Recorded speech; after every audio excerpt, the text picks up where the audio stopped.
ನೋಡಿ ಎಷ್ಟು ಚೆನ್ನಾಗಿರೋ ನುಗ್ಗೆ ಸೊಪ್ಪು ತಗೊಬಂದಿದ್ದಾರೆ ನಮ್ಮ ಮನೇಲಿ. ನೋಡಿ ಹೂವನೇ ಎಷ್ಟು ಚೆನ್ನಾಗಿದೆ ಅಲ್ಲ ಫ್ರೆಂಡ್ಸ್. ಹಾಗಾಗಿ ನಾನು ಈ ದಿನ ಇದ್ರ ಪಲ್ಯ ಮಾಡ್ತೀನಿ ನೋಡಿ, ಅದಕ್ಕೆ ತೋರಿಸ್ತಾ ಇದ್ದೀನಿ. ನೋಡಿ ಫ್ರೆಂಡ್ಸ್, ಯಾರೋ ನಿಮ್ಮಂಥವ್ರು ನಮಗೊಂದು ಸ್ವಲ್ಪ ಸೊಪ್ಪು ಕೊಟ್ಟರು, ಅದರಲ್ಲಿ ನಾನು ಪಲ್ಯ ಮಾಡ್ತಾಯಿದ್ದೀನಿ. ನೋಡಿ ಎಷ್ಟು ಚೆನ್ನಾಗಿದೆ. ಇದರಲ್ಲಿ ಒಳ್ಳೆ ವಿಟಮಿನ್ಸ್ ಇದೆ, ಮತ್ತು ಇದು ತಿನ್ನೋದ್ರಿಂದ ತುಂಬ ಬೋನ್ಸು ಎಲ್ಲವೂ ಸಹ ಸ್ಟ್ರಾಂಗ್ ಆಗುತ್ತೆ. ಹಾಗಾಗಿ ನೀವು ಮಕ್ಕಳಿಗಂತೂ ಮಾಡಿಕೊಡಿ ಫ್ರೆಂಡ್ಸ್. ಮತ್ತು ಇದರಲ್ಲಿ ಶೀತ ಸೇರೋದಿಲ್ಲ, ಆರೋಗ್ಯಕರವಾಗಿ ಯಾವುದೇ ಹಿಂಜರಿಕೆ ಇಲ್ಲದೆ ತಿನ್ನುವಂತಹ ಸೊಪ್ಪು ಇದು. ಹಾಗಾಗಿ ನೀವು ಸಹ ಒಂದು ಸರಿ ಮಾಡ್ಕೊಂಡು ಪಲ್ಯನ, ಅಥವಾ ಎಗ್ ಬುರ್ಜಿ ಅಥವಾ ರೊಟ್ಟಿಗೆ ಹಾಕಿ ಮಾಡಿ ಫ್ರೆಂಡ್ಸ್, ಸೂಪರಾಗಿರುತ್ತೆ. ನಾನು ರೊಟ್ಟಿಗೆ ಹಾಕಿ ಸಹ ಮಾಡ್ತೀನಿ. ಇದನ್ನ ರಾಗಿ ರೊಟ್ಟಿಗೆ ಒಗ್ಗರಣೆ ಮಾಡಾಕಿ ಹಂಗೆ ಹಾಕ್ಬೇಡಿ, ಮಕ್ಕಳೆಲ್ಲ ತಿನ್ನೋಕ್ಕೆ ಇಷ್ಟಪಡಲ್ಲ. ಇದು ಸ್ವಲ್ಪ ಕಹಿ ಇರುತ್ತಲ್ವ, ಅದಕ್ಕೋಸ್ಕರ ಈರುಳ್ಳಿ, ಸಾಂಬಾರು ಸೊಪ್ಪು, ಸಾಸಿವೆ, ಹಸಿಮೆಣಸಿನ್ಕಾಯಿ, ಕಡಲೆಬೇಳೆ ಎಲ್ಲವನ್ನು ಹಾಕಿ ಚೆನ್ನಾಗಿ ಒಗ್ಗರಣೆ ಮಾಡಿ, ಈ ಸೊಪ್ಪನ್ನು ಹಾಕಿ ಒಗ್ಗರಣೆ ಮಾಡಿ, ರಾಗಿ ಹಿಟ್ಟು 1-2 ಸ್ಪೂನ್ ಗೋಧಿ ಹಿಟ್ಟು ಇವಿಷ್ಟೇ ಸಾಕು ಹಾಕಿ ಚೆನ್ನಾಗಿ ಮಿಕ್ಸ್ ಮಾಡಿ ರೊಟ್ಟಿ ಮಾಡಿ ಚೆನ್ನಾಗಿರುತ್ತೆ.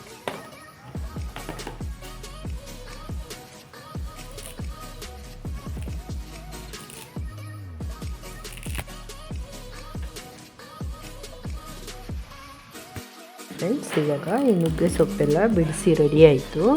ಈ ಥರ ಎಲ್ಲ ರೆಡಿ ಮಾಡ್ಕೋಬೇಕು.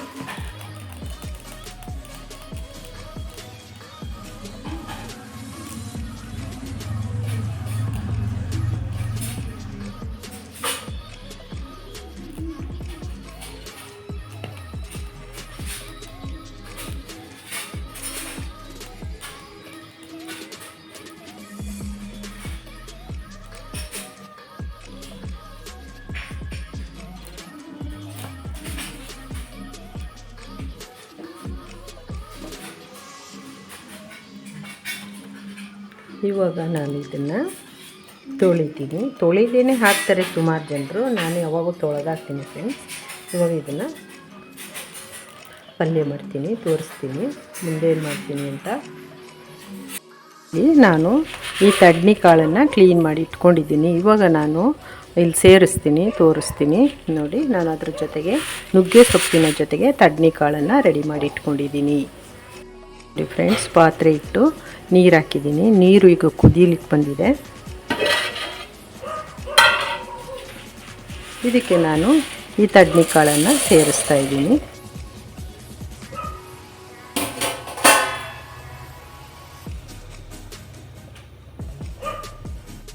ಇದು ಅರ್ಧ ಬೇಯೋ ತನಕ ಸೊಪ್ಪು ಹಾಕಲ್ಲ, ಈಗ ಬೇಯಲಿಕ್ಕೆ ಬಿಡ್ತೀನಿ. ಇದನ್ನು ಕನಿಷ್ಠ ನಾನು ಮೀಡಿಯಮ್ ಊರಿನಲ್ಲಿ ಒಂದು 7 ಮಿನಿಟ್ ಬೇಯಿಸ್ತೀನಿ.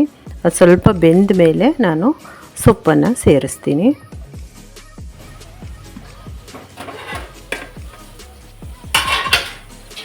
ನೋಡಿ, ಇವಾಗ ಕಾಳು ಕುದೀತಾ ಇದೆ, ಅರ್ಧ ಬೆಂದಿದೆ ನೋಡಿ, ತೋರಿಸ್ತೀನಿ.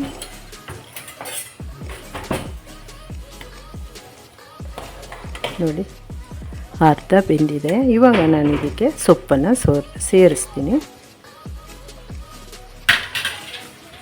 ಇದಕ್ಕೆ 1 ಟೊಮೆಟೊ ಸೇರಿಸ್ತಾ ಇದ್ದೀನಿ ಕಟ್ ಮಾಡಿ, ಮತ್ತು ಉಪ್ಪನ್ನು ಸೇರಿಸ್ತಾ ಇದ್ದೀನಿ. ನಂತರ ತೊಳೆದು ಇಟ್ಕೊಂಡಿರುವ ಸೊಪ್ಪನ್ನು ಸೇರಿಸ್ತಾ ಇದ್ದೀನಿ.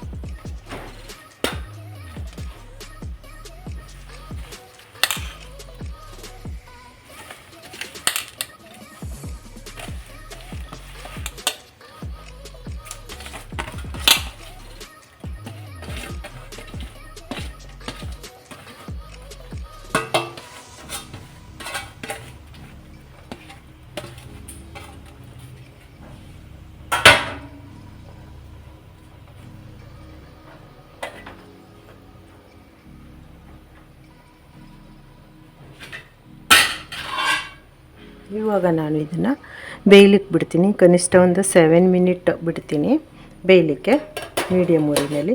ಫುಲ್ ಮುಚ್ಚಲ್ಲ. ಈ ಥರ ನುಗ್ಗೆ ಸೊಪ್ಪು ಫುಲ್ ಮುಚ್ಚಿದ್ರೆ ಕಹಿ ಬರುತ್ತೆ ಅಂತಾರೆ, ಗೊತ್ತಿಲ್ಲ. ಹಂಗಾಗಿ ನಾವು ಒಂದು ದಿವಸನೂ ಫುಲ್ ಮುಚ್ಚಿಲ್ಲ.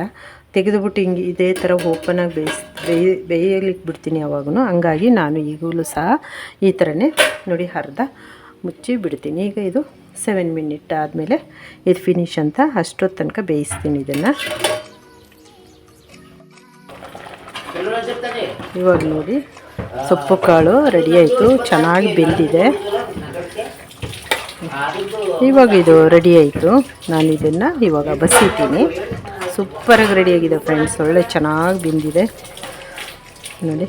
ನೀವು ಸಹ ಒಂದು ಸರಿ ಮಾಡಿ. ಏನು ಇವರು ಬರೀ ಸೊಪ್ಪು ಕಾಳು ಸೊಪ್ಪೆ ತೋರಿಸ್ತಾರೆ ಅಂದರೆ, ನಮ್ಮ ಪ್ರದೇಶದಲ್ಲಿ ಮಾಡುವ ಅಡುಗೆಗಳು ಇದೆ. ಹೆಚ್ಚು ನುಗ್ಗೆ ಸೊಪ್ಪಿನ ಸಾರು, ನುಗ್ಗೆ ಸೊಪ್ಪಿನ ಪಲ್ಯ, ಬೇರೆ ಎಲ್ಲ ಥರದ ಸೊಪ್ಪುಗಳ ಪಲ್ಯ, ಈ ಥರದ್ದೇ ನಮ್ಮ ಮನೆಗಳಲ್ಲಿ ಮಾಡೋದು ಫ್ರೆಂಡ್ಸ್. ಹಂಗಾಗಿ ನಾನು ಇದನ್ನು ಮಾಡ್ತೀನಿ. ಯಾರು ಇದನ್ನು ಬೇಸರ ಪಟ್ಕೊಳ್ಳದೆ ಮಾಡ್ಕೊಳ್ತೀನಿ, ತುಂಬ ಆರೋಗ್ಯವಾಗಿರುತ್ತೆ. ಇವಾಗ ಇದು ರೆಡಿ ಆಯಿತು. ನಾನು ಇದನ್ನು ಇವಾಗ ಬಸಿತೀನಿ ಸೊಪ್ಪನ್ನು.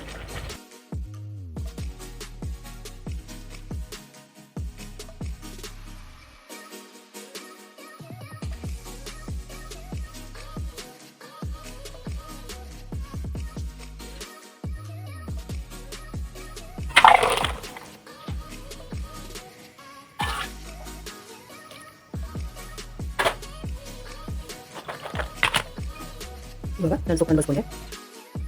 ಇವಾಗ ನಾನು ಸ್ಟವ್ ಹಚ್ಚಿ ಪಾತ್ರೆ ಇಟ್ಟಿದ್ದೀನಿ.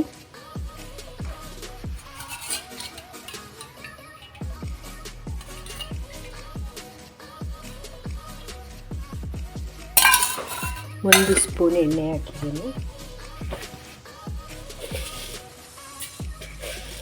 ಒಂದು ಚಿಟಿಕೆ ಸಾಸಿವೆ,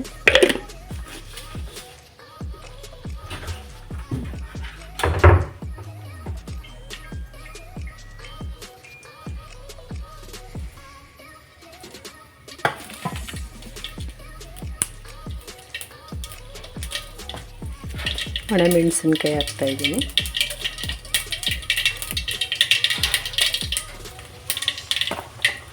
ಒಂದು 3 ಹಾಕಿದ್ದೀನಿ. ಮತ್ತು ಒಂದು ದಪ್ಪ ಗಾತ್ರದ್ದು ಈರುಳ್ಳಿ ಕಟ್ ಮಾಡಿ ಇಟ್ಕೊಂಡಿದ್ದೆ, ಅದನ್ನು ಸೇರಿಸ್ತಾ ಇದ್ದೀನಿ.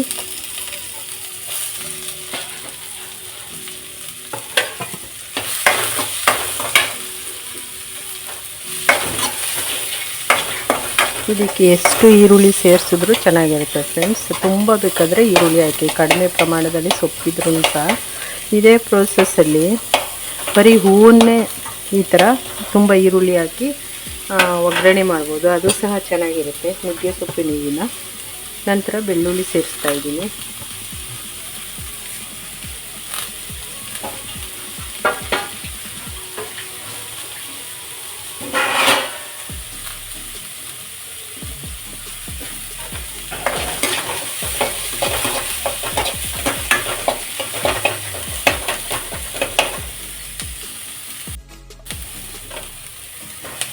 ಇವಾಗ ಇದು ರೆಡಿ ಆಯಿತು.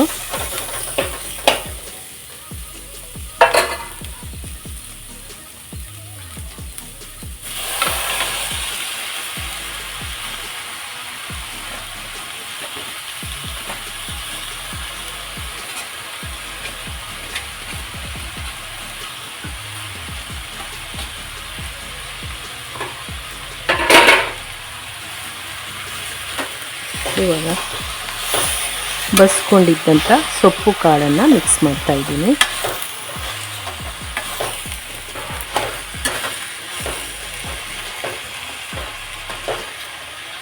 ಇದ್ರ ಕಾಂಬಿನೇಷನ್ನೇ ತಡ್ನಿ ಕಾಳು ಫ್ರೆಂಡ್ಸ್. ಹೆಸರು ಕಾಳು ಹಾಕ್ಬೋದು, ಹೆಸರು ಕಾಳು ಮತ್ತು ಬೇಳೆ, ತಡ್ನಿ ಕಾಳು, ಅಪರೂಪಕ್ಕೆ ಹುರುಳಿಕಾಳು. ಇದರ ಕಾಂಬಿನೇಷನ್ ನುಗ್ಗೆ ಸೊಪ್ಪಿಗೆ ಹೊಂದ್ಕೊಳ್ಳುವಂತಹ ಕಾಳುಗಳು.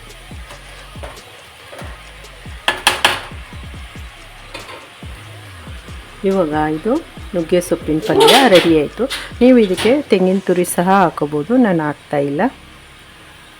ನೋಡಿ ಫ್ರೆಂಡ್ಸ್, ಸೂಪರ್ ಆಗಿರುವಂತಹ ನುಗ್ಗೆ ಸೊಪ್ಪಿನ ಪಲ್ಯ ರೆಡಿ ಆಯಿತು. ಇವಾಗ ನಾನು ಸ್ಟವ್ ಆಫ್ ಮಾಡ್ತೀನಿ. ಇವಾಗ ನೋಡಿ ಫ್ರೆಂಡ್ಸ್, ನಾನು ಮುದ್ದೆ ರಾಗಿ ಮುದ್ದೆಗೆ ನುಗ್ಗೆ ಸೊಪ್ಪಿನ ಉಪ್ಸಾರು ಮಾಡಿದ್ದೀನಿ,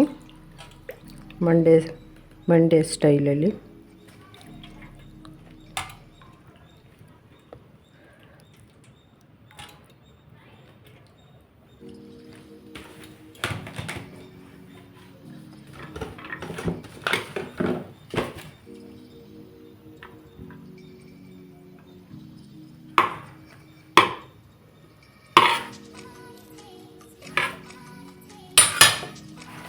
ನಂತರ ಇದಕ್ಕೆ ಉಪ್ಸಾರಿನ ಖಾರ,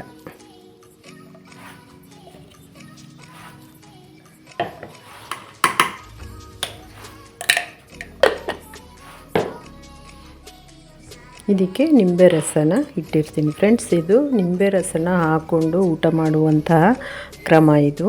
ಹಾಗಾಗಿ ಊಟ ಮಾಡುವ ಸಮಯದಲ್ಲಿ ಈ ಸಾಂಬಾರಿಗೆ ನಿಂಬೆ ರಸನ ಹಿಂಡ್ಕೊಂಡು ತಿನ್ನಬೇಕು.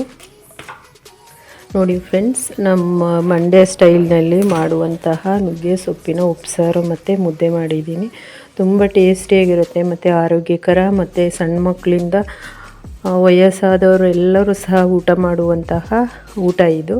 ಇದಕ್ಕೆ ಯಾವುದೇ ರೀತಿಯ ಪಥ್ಯ ಇಲ್ಲ ಮತ್ತು ಆರೋಗ್ಯಕರ, ಮತ್ತು ಇದು ತಿನ್ನೋದ್ರಿಂದ ಶೀತ ಏನು ಸಹ ಆಗಲ್ಲ. ತುಂಬ ಒಳ್ಳೆಯದು. ಒಂದು ಸರಿ ಮಾಡ್ಕೊಂಡು ಟೇಸ್ಟ್ ಮಾಡಿ, ಟೇಸ್ಟ್ ನೋಡಿ ಎಂಜಾಯ್ ಮಾಡಿ, ಖುಷಿ ಪಡಿ. ಹಾಗೆ ಫ್ರೆಂಡ್ಸ್ ಮರೆಯದೆ ಲೈಕ್ ಮಾಡಿ, ಶೇರ್ ಮಾಡಿ, ಕಮೆಂಟ್ಸ್ ಮಾಡಿ, ಸಪೋರ್ಟ್ ಮಾಡಿ, ಸಬ್ಸ್ಕ್ರೈಬ್ ಮಾಡೋದನ್ನು ಮರಿಬೇಡಿ ಪ್ಲೀಸ್ ಫ್ರೆಂಡ್ಸ್.